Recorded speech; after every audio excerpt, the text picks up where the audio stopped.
Hello, everybody. You're welcome to our panel discussion. It's a nice and compact panel, so I'm just going to ask them one by one, starting from the end. I deliberately sat here so we wouldn't have the women together.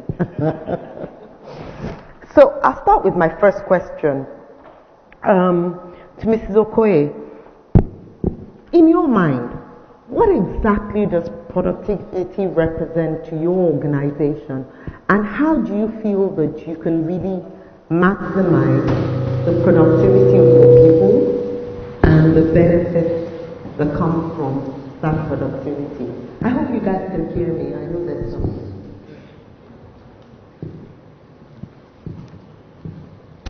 Hello, can you hear me? Hi, good morning. So my name is Wamaka Okoye.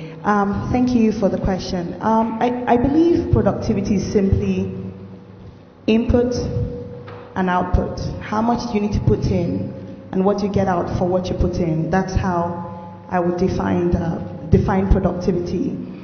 One of the things I learned at the Stanford Seed Transformation Program was that the marketplace pays for value. They reward value and they punish lack of value. If you cannot build or create value, people won't pay and you become obsolete as an organization. So another way I explain productivity is, how do you create value with what you have? How much value do you create with what you have? Because that's what the market will pay for. Now, with employees, how then do you manage them? How do we manage them to maximize that productivity or to create maximum output? I believe one of the first things is the motivation, to keep them motivated.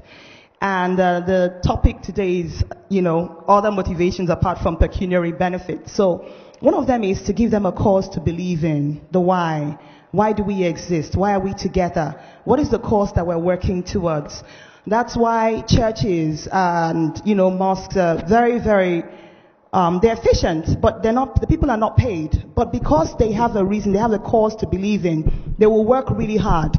So beyond coming in every morning and just working for a paycheck, why are we together? What problem are we trying to solve? And ensuring that each and every person in that organization understands this is what it is we're trying to do.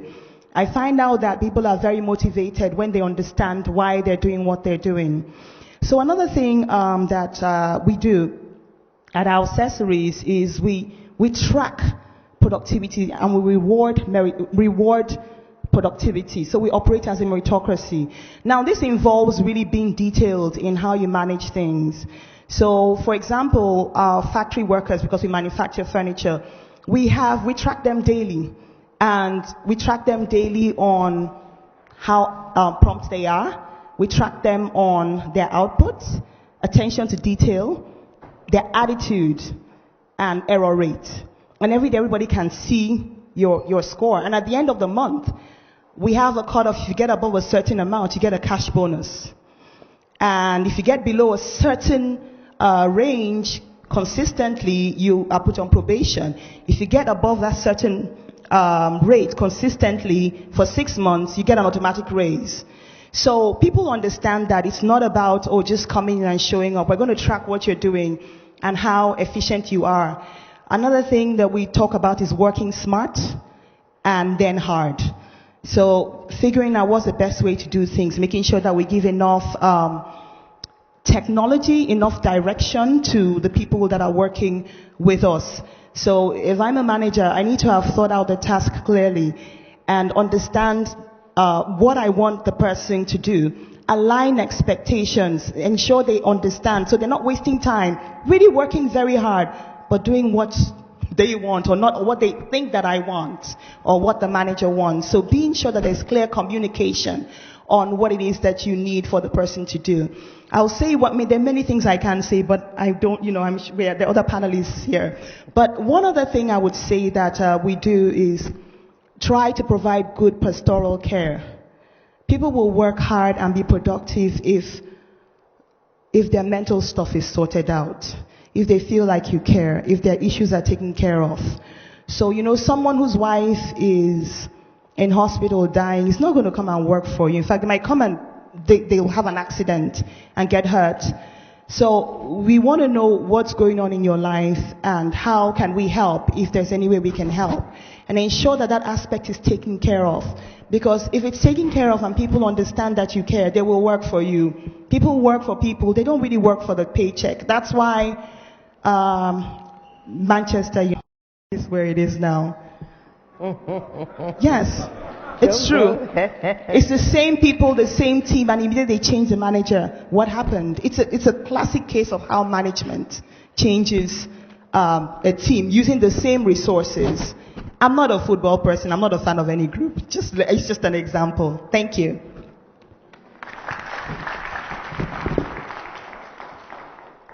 Wow. You know, I was going to ask the same question to each of the panel members, but I feel too sorry for Mr. Amako Mo to repeat the question. So I'm just going to ask a different question. Maybe we'll come back. If you had anything to add to that, we can add to it. But what I really want to ask you, first of all, in your organization, how has the recession affected either your incentives or how you pay your employees? And if it has, how have you been able to keep them motivated beyond, I like what Mrs. Bumi said about, no, I think it was the first speaker, how prices went up except salaries. So in the era of prices going up except salaries, how have you been able to keep your employees productive? First and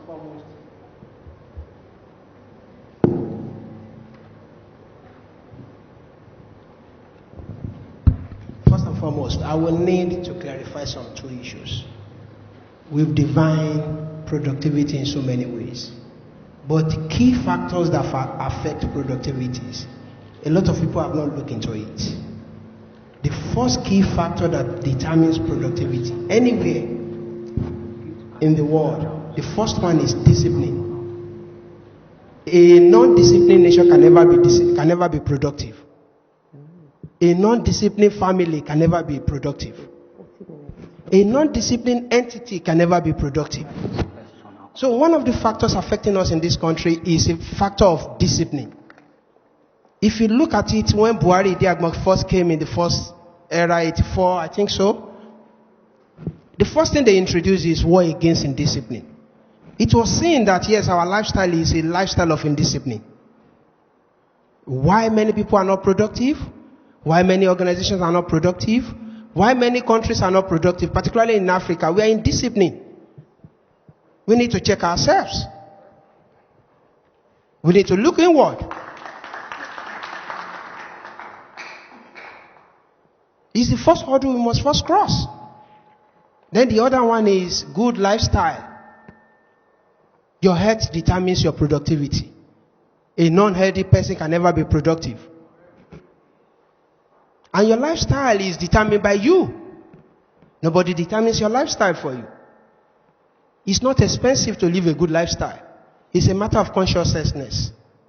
Are you conscious about it? People in the villages, they are more healthy. Are they not eating bure? So, you have to look at it from that perspective. If you are not healthy, you can never do anything. So your lifestyle needs to be watched. It must be on the front burner. After being disciplined, self-discipline is very critical. Then thereafter you go to your lifestyle. Even if you are called for interview, you are the best student in your in your set. If you are not healthy, you can't go for that interview. So you must look at those two factors first as a major factors in determining productivity. In a recession period, either there's a recession or no recession, there's no amount of money you pay to an employee that will never be enough. If you've read this book, Yeah. An employee can never be rich. Get it right. You can only be comfortable. In the 1 to 500 richest people in the world, they are not employees. They are employers, they are entrepreneurs. So you can only be comfortable. That's number one. No matter how much you pay any employee, they can never be enough. What you need to do is to do a remix of your packages. What are their basic needs? You take housing out of it, 40 to 45% of every human need is housing. You take their package, they spend 40 to 45% on housing. You look at other needs. Take those two out of what you are paying them. That's one of the ways you can motivate people. And what we are doing in a pillar is basically this. We look at all the drivers first because we know they are the most prone to be attacked by recession. And we approach these rent-to-own homes in Lagos State. And we got all of them in one-bedroom flats.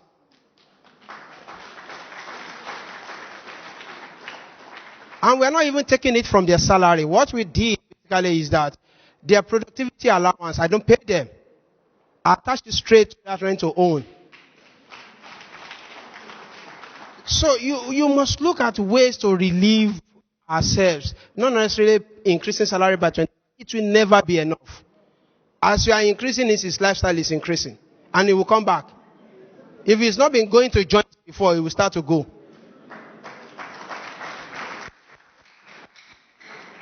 So those are the kind of things you look at the package. What can you take out that you would do yourself, not necessarily giving them the money? And we look at their health issues. A staff of us was sick recently. Is on the minimum level of the health package. It could not be catered for, that could not cater for his health problems. We have an endowment fund for health outside the package. And we are tapping from it most of the time to handle the health issues. Like I said earlier on, if you are not healthy, you can't be productive. So those are some of the things we've done in my system. Thank you so much. All right. Just before the conversation continues, I've been advised that our fifth panelist is actually with us. Please join me in welcoming Mrs. Onikan. She's the Managing Director of Express and Logistics Limited, an integrated courier and logistics services provider. Business plan is a proven track record of business growth. She has almost 26 extensive experience in strategic planning, customer relations management, procurement, logistics, and supply chain management. Please welcome our fifth panelist, the Managing Director of Express and Logistics Limited, Mrs. Onikan. A round of applause for her discussion. Thank you, ma'am. And we'll have you also. Thank you.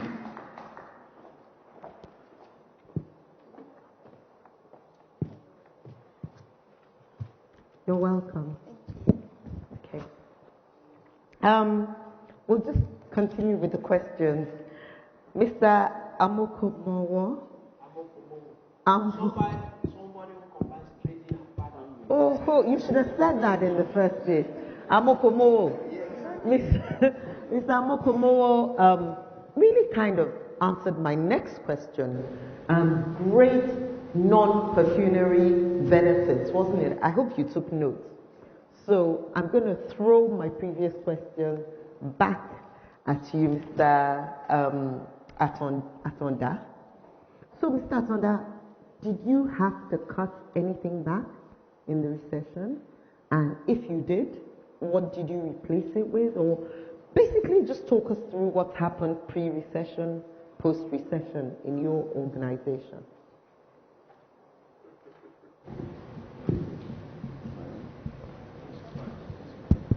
Working? No? Yes, I think this is working. Thank you very much. Jeremy Atonda is my name, and I work with System Specs. Wow. So we're talking about recession, and as far as I'm concerned, that's just an economic term to define our reality.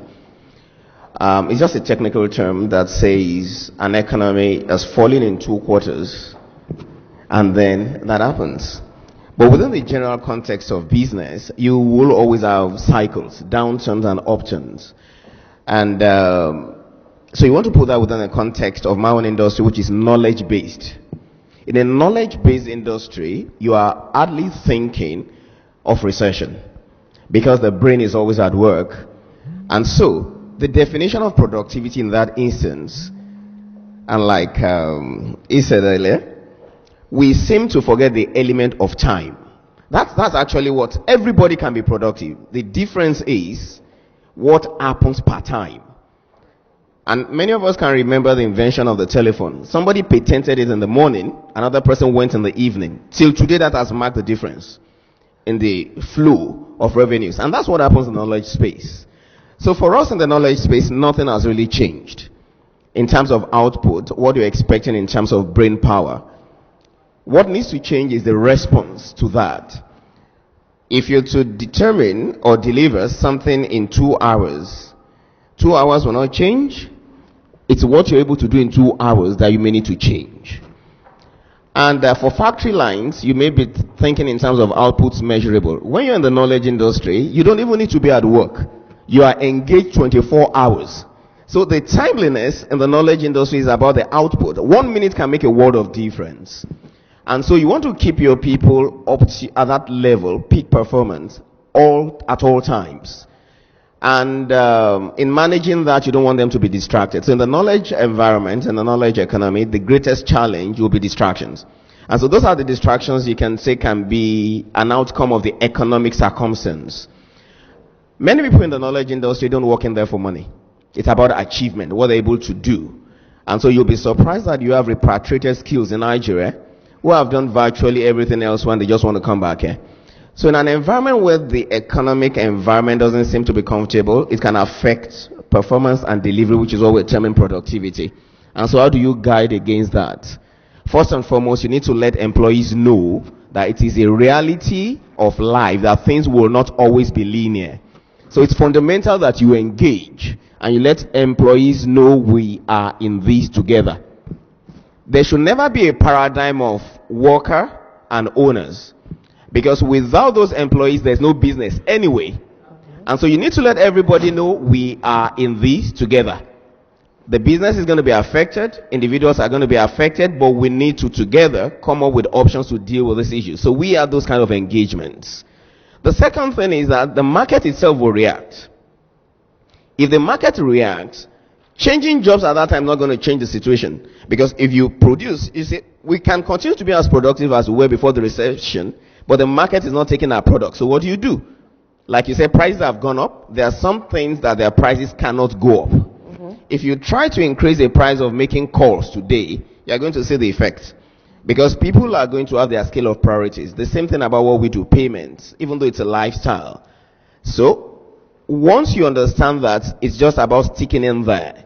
So we understand that the cycle will go this way and go that way. The next thing is, you can every adversity is an opportunity. So engage your people to look out for opportunities in the adversity. So I'm not going to tell you the outcome of that for us, because something is just going to come out you're going to see so soon, which is just a function of this economic situation.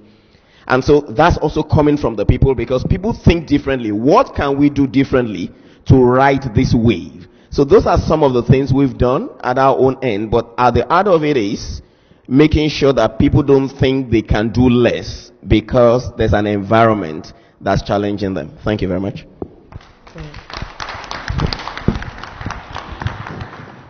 You know, that's a really great response. And one of the things that was most wonderful about what you said was engaging people, and we're all in this together.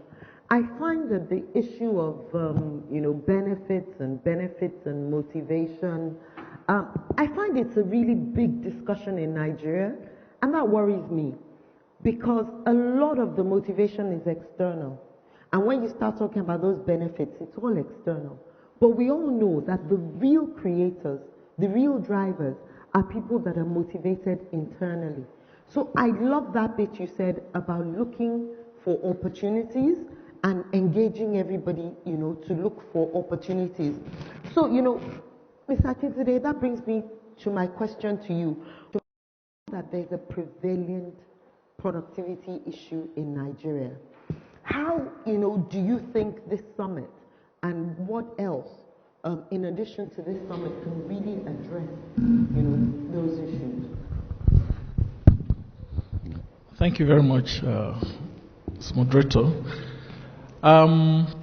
This is a very interesting discussion that touches the core of my professional background. I studied industrial engineering. The length and breadth of my 5 years is about productivity.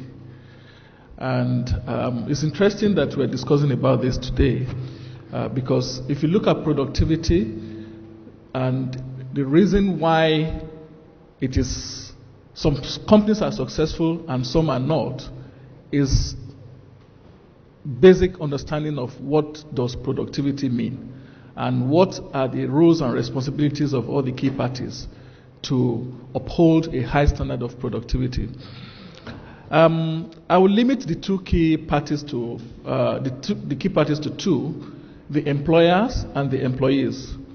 I think the starting point is how the employer defines the resources that you want to use. Productivity is simply, to me, getting more for less. Okay? More for less in the sense that if you put in X amount of input, I want to get multiples of that out. And for that to happen, a couple of things must be in place. First is the employees must have personal accountability.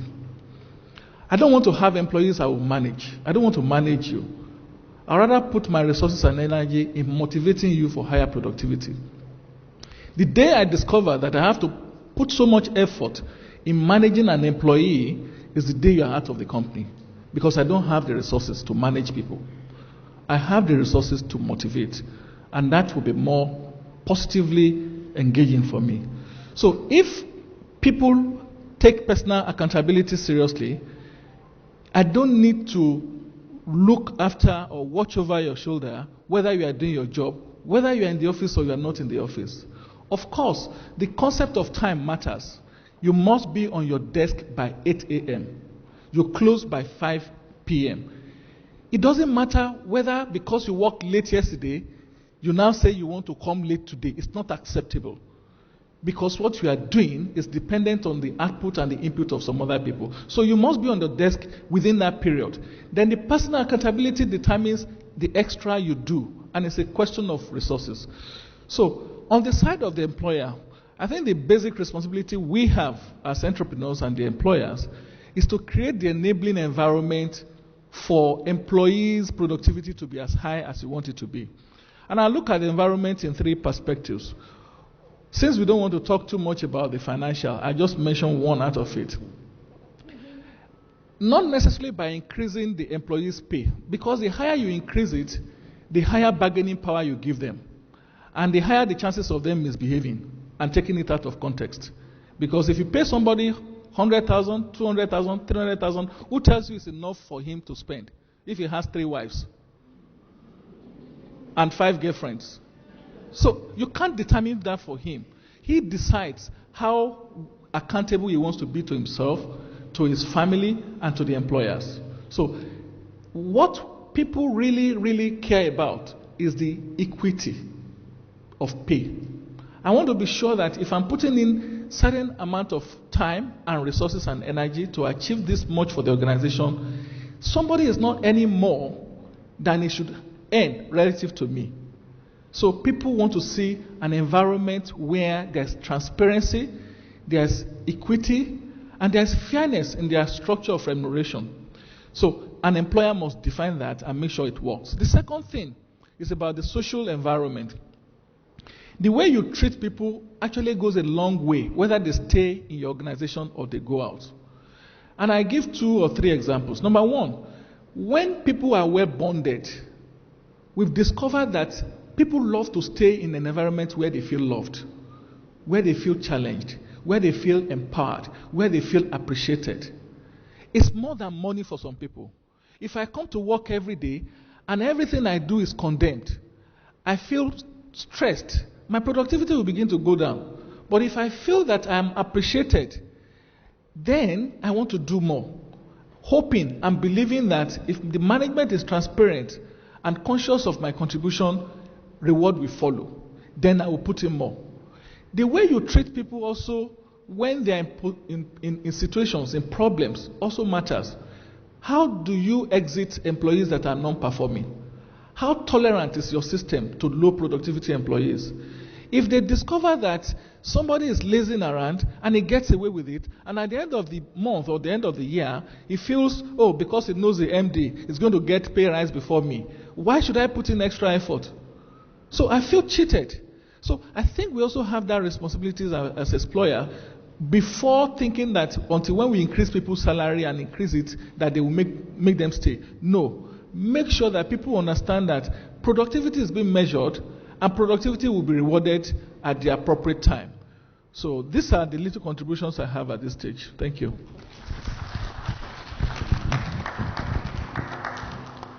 Thank you so much, Mr. Akindele. I particularly like that point about non-performers. You know, in HR, we say the fundamental rule is what gets rewarded gets done. And a lot of the time, we forget that most of the time when we talk about reward, it's not about money. What is your attitude to non-productive employees? That will go a long way and say a lot more about whether the others are productive than anything you might pay or you might say. So, Mr. Simek, sorry, Mrs. Oloyede. I've known Onome for a while, so it's nice to have you here. I want to ask you about this Nigerian, we used to call it Nigerian factor, but now we're realizing it's a Nigerian problem. I'm quite excited about Nigeria because they say the start to fixing a problem is recognizing you have a problem.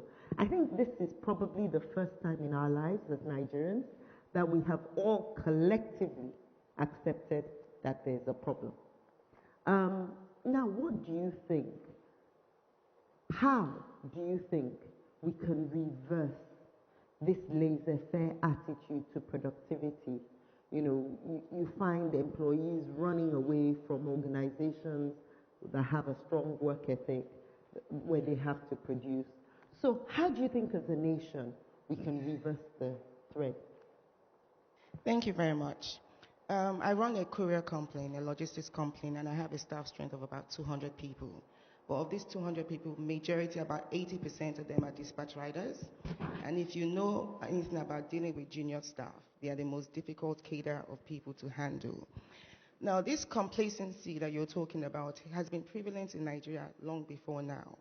And I attribute it to our attitude by nature, where anything is okay, you can make do with it. You'd find that that attitude comes into the workplace. If the management is not conscious or does not make a deliberate effort to change that culture by way of training, by way of putting processes in place, by way of monitoring. My colleague said here that, he doesn't enjoy managing staff. Well, unfortunately for some of us, our choice is none other but to be able to manage staff. So if you don't have processes in place where loopholes are blocked and wrong or complacency is identified at the beginning or the initial stage, it will penetrate the whole system. So what do we tend to do? I'll give you an example.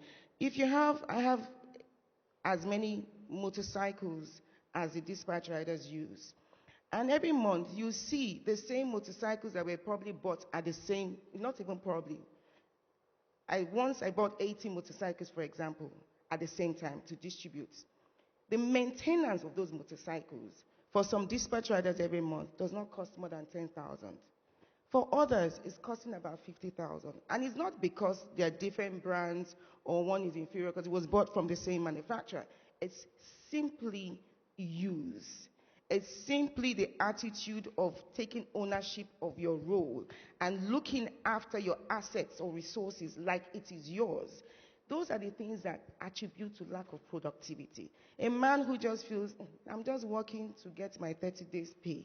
Whether the motorcycle is working or not, the company will pay for it. Because those are all the things that add. So what do? What we tend to do is, I have an ownership spirit I try to pass on. Before the recession, things were blooming. When things were blooming, what did you do for them? How did they see the company? Is it just a company that when things are good, only the senior executives enjoy, and when things are bad, all of us are supposed to bear the brunt? So you have to inculcate that ownership spirit, explain to them.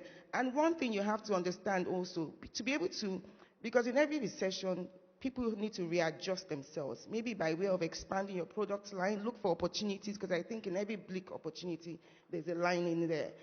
If you do not engage these people as owners, some of your best ideas come from these people. So there's that. You have to be able to put structures in place. Training is very important.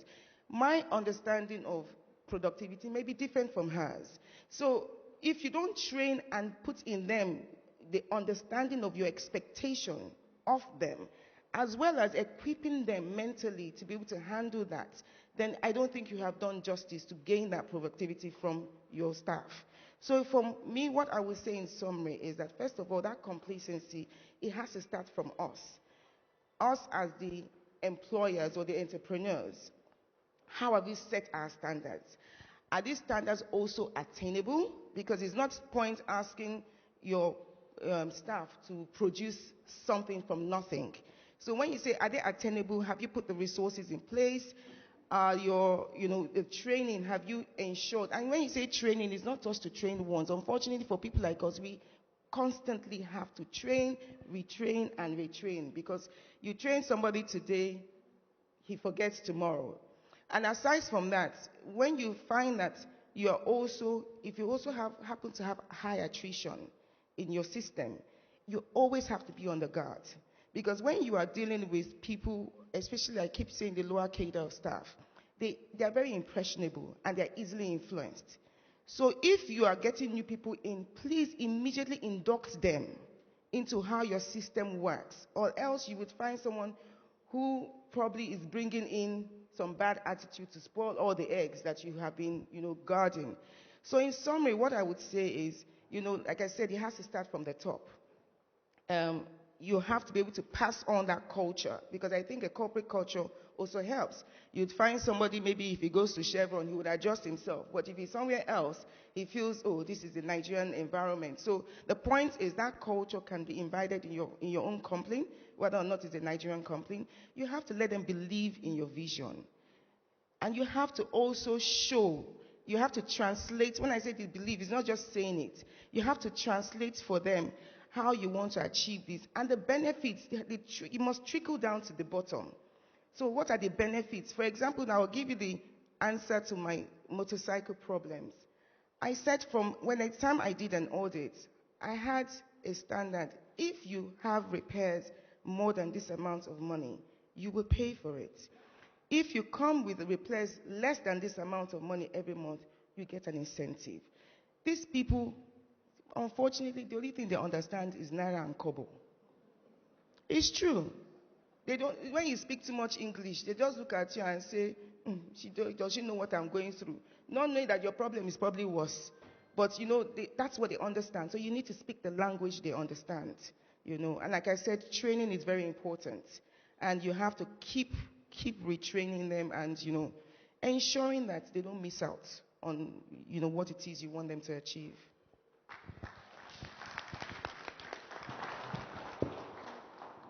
Fantastic. She spoke a lot about culture and training, and that brings me to a question. A lot of people here are from smaller sized companies, and that's a challenge. I'm going to throw to you that many SMEs have, and I'm sure you have as well, Mrs. Okoye. I know I should train my people. Quality training is expensive. As an SME, how do I, and I know this because as a trainer, that's always the first thing that goes in recession, yet that's probably when you need it most. So it's okay, how do we balance that? Thank you. So regarding training, I have a lot of the workers who have a low level of education.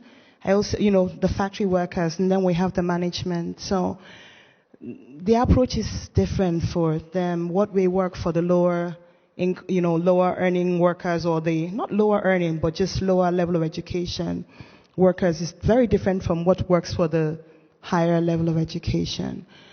So one of the things we've done, we've had to be creative in terms of the training. I think first of all is even understanding what they need to be trained in, because if they're not equipped, they won't be able to get their jobs done.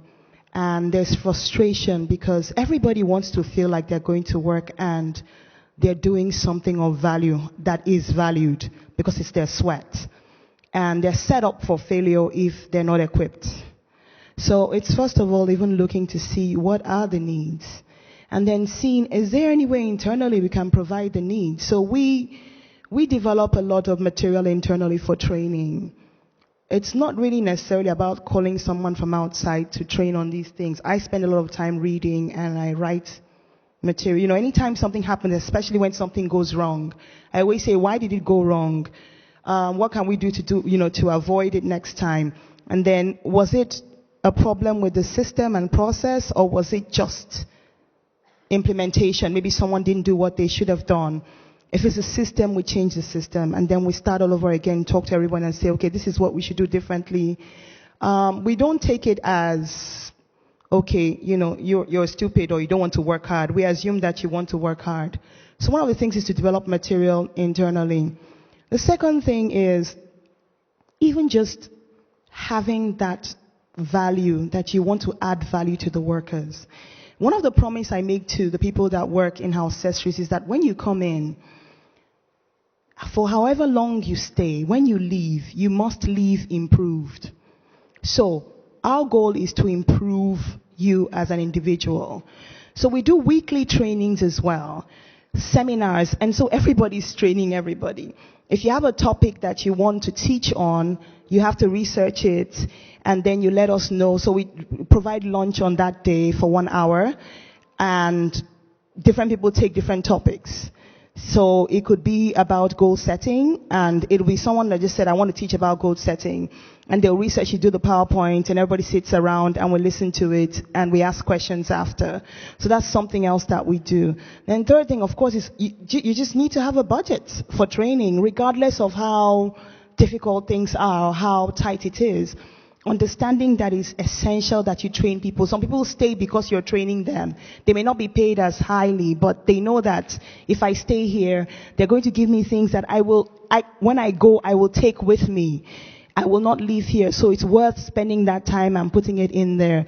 So these are some of the things that we have done or that we do to train our workers without necessarily spending that much. Thank you. Great. I'd love to go on, but unfortunately, we've run out of time, so we have to take questions. What measure do we get in place to checkmate these foreign agencies and company employing our younger ones? Because sometimes, I don't know, it's like they work more and don't get this pay or... Okay, thank you. I'll just try and ask you a question. She wants to know what we can do about stopping foreign agencies from exploiting the younger workers. Yeah?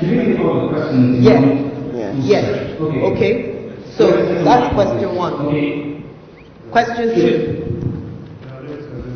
You know I took permission, so I'm going to be brutal because I have 10 minutes. Question two.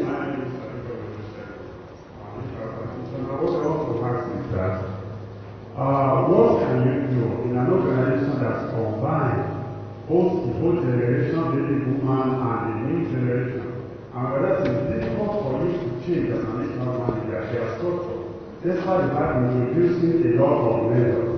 It's like the whole generation are not coming this gap. What can you do? Sorry, did I get that? It's about how you deal with the younger generation as an old generation person. Okay, next please. Alright, please if you have a mind, we'll just step down a little bit. Next question please. Okay. Good afternoon everybody. I have a question. We know. There is a current trend going on now in very much we call it outsourcing. Right. We know what it is, just ask the question. Some of those people are supposed to ridiculously paid, and the kind of salary you pay is something one cannot even measure. My question on that is, how do you improve the performance of somebody that knows that is that is expected to meet a very high target. Thank you. All right. Follow my lead, please. Next question. Thank you. My name is Fola Moyeni. My question goes to the CEO, Ibile Holdings. What can government do to ensure that employees don't get, how do I put it? You mentioned the fact that employers get overused, they work overtime. So what's the role of government in ensuring that employees are well compensated, they don't get overused? The role of government to Yes. protect employees. Thank you. Okay, I think we can take 3 more questions. So 1, 2, 3. Let's do that in quick succession. Faith today from Flavius, and my question is, how are we engaging the middle level management? We've been talking about the lower level and all of that. The middle level management that will carry the visions of these business owners and cascade it to the workforce. How are we engaging them, keeping them motivated, and ensuring that we spell out what it means to succeed? Right. Okay, follow my Hello? lead, please. If you have a microphone, ushers with the microphone. Hello. The question is, what is the solution to staff exodus after training them, especially in SME sector? Thank you for keeping it short. One more gentleman there, and the final gentleman in front. Thank you. Good afternoon. My name is Okapo Izuchukwu. And my question is, recently you hear some leading companies in the world say they are dropping the appraisal system, the annual aspect, all that. And at times you get confused on why the rating has been dropping. The rating system, generally.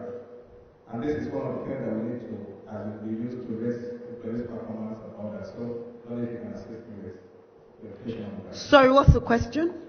Okay, my question is, recently PwC announced that they'll be dropping the rating system, that's the appraisal system. Because we also have other companies that's also dropping the annual rating system. And these are the systems that we already have in place that we use to check, employees' performance, capture what as in the outputs and all that.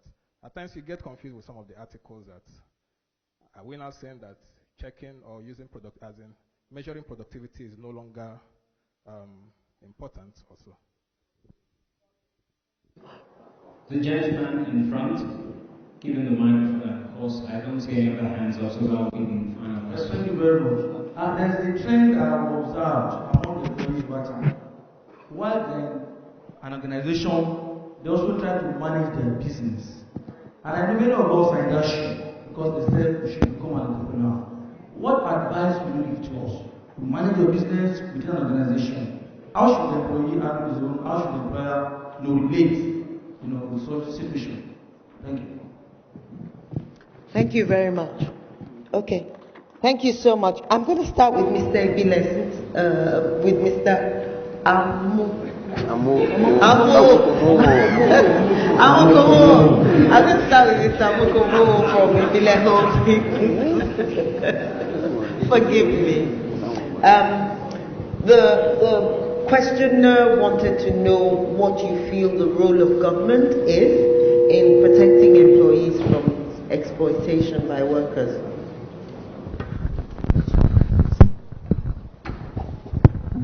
Well, protecting the employee is not a new thing. There are laws in place already. There are labor laws all over. The issue of laws to protect the employees are not for debate. The issue for debate is implementation, enforcement of those laws. And there are so many advocacy centers for, defending the rights of people, not only employees, all issues of rights. So it's for every individual to seek for information. We are in the era of information dissemination through different means. You go to the website of the government, you see so many advocacy centers, so many enforcement centers, so many units you can go to when your rights are being tampered with or being overrun. So there are it's just for you to seek for that information, either on the net, in the government information ministry, or in other mediums you can access through. So the laws are there to protect the rights. It's just for people to access those provisions of the law and how to enforce it. Okay, perhaps it's also a good time for you to take the question of the First Lady, the lady that asked first, about foreign agencies exploiting young workers? Yeah, the issue of foreign agencies exploiting young workers is an issue of charity not beginning at home. That's number one, in the sense that people will always teach where they find life meaningful. So it's left for everybody to look at what are you going into. That's the second one. The third one is the fact that, yes, we let's call ourselves local employers or indigenous employers. You must live above board. You must live by examples. You cannot be telling the young employers that just left school that, yes, you must learn the ropes, you must go through this, and you are living an exorbitant kind of life, not paying attention to their own needs. They will go to where they see standards being taken serious. In all these foreign agencies, they adhere to standards, they adhere to provisions, they adhere to rules.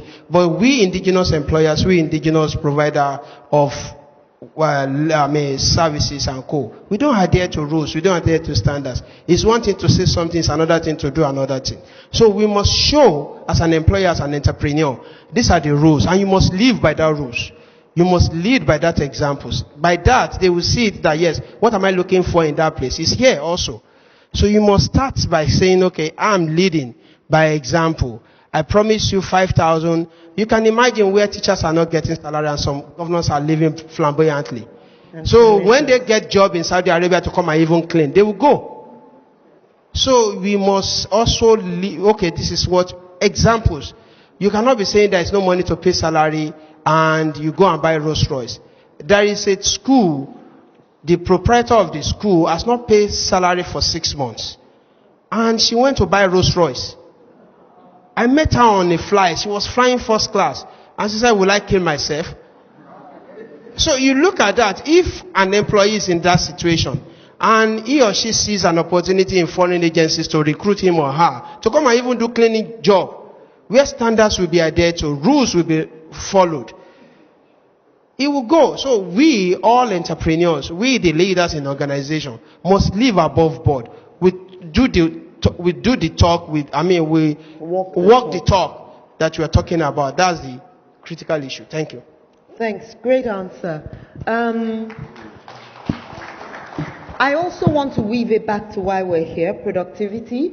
The points he made are great, and we also need to realize that exploited people are not productive people.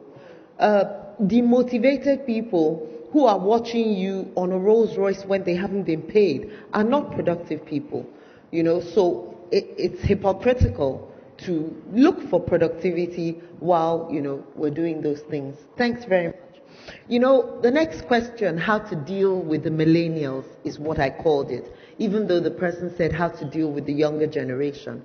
So I decided that to ask this question, I'll throw it to the person that had the most gray hair on the panel. And then I was in trouble because I can't see any gray hair on the panel. So I'm going to throw it to Misaki today because he's wearing glasses like me.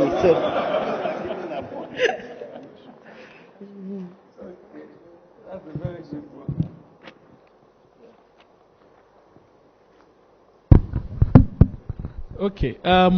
Actually, that's a very important question because we have a mix of people that work for organizations now, and it's important. What employers want is for you to have good retention of good people.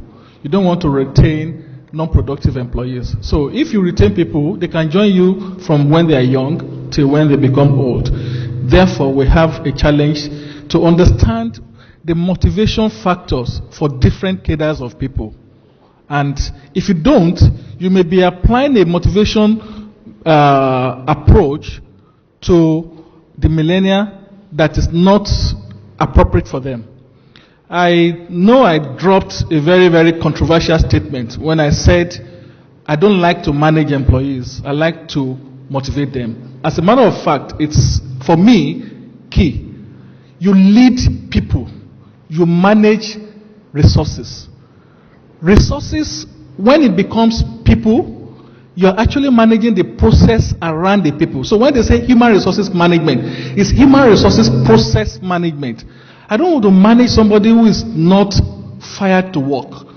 Somebody who is constantly negative about everything. Even when you do good things, he is interpreting it in a bad way. Why do you want to keep such a person in your employment? But for the older generation, they want to be cared for. They want to see that you are concerned about their family, about their health issues, which we spoke about their welfare.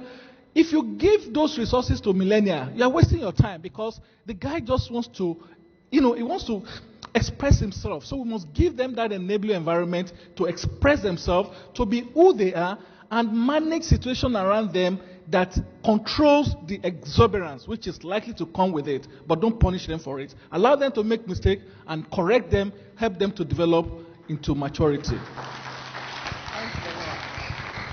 I was told my time is up, but these two questions I just have to ask, so I beg a minute. Somebody asked the question, what do you do about employees with their own business? And this is going to be the last question, because this is something that bothers me. We're in a seminar about employee productivity, and people are constantly being told that employees don't matter. They shouldn't be employees. It's only entrepreneurs and owners of businesses that matter. So all employees are starting their own businesses. I call it theft, because if somebody is paying you for your time and you're running your own business, I think it's theft. But I'd like the last question. Who am I going to give this question to? The way you're smiling, you get it. Okay, maybe just a brief thing about that. And I said that earlier. Immediately an employee who works with you thinks he has business working else, you don't have an employee. Immediately an employee who's working with you doesn't understand the stewardship of ability and responsibility, you don't have an employee. All you have is someone who is comfortable hanging out while he's looking out for himself. He doesn't understand your vision, you don't have any business keeping that type of person. I've said to myself, for as long as I have responsibility to be part of a business, that is my business. I'm not going to do anything else. And I've been doing that for almost 25 years. And there's just no two ways about it. If you go to set up your own business, you're going to attract the same type of people that you were. And so that organization isn't going to go far. So if people are thinking about their future, let them realize they can invest where they are right now and they can build their future about it. And by the way, we don't have to be rich. We're just good enough to be comfortable. And that's it. Thank you very much. In rounding up, I just need to add to that, because I think it is one myth that affects the Nigerian employees' productivity more than any. The first myth is that Robert Kiyosaki did not say anybody should go to work and steal the employer's time. What he said was that you should go to work and save and invest. You cannot, and I say it cannot, be productive when you're running two businesses, yours and your employer's. You're stealing from one. What to do as a productive employee, I was one for many years, was to earn your salary, add value, earn a great salary, and save and invest. And, thank you so much, panelists. I'm sorry, I feel really passionate about that issue. This was great.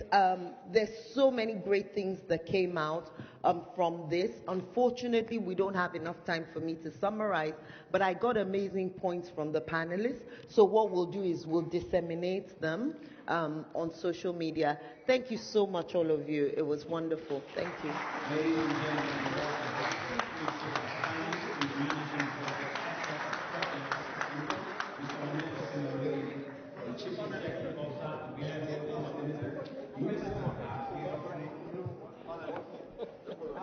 Thank you so much. Oh, picture time. Thank you. I don't want to put all the women. Oh, can I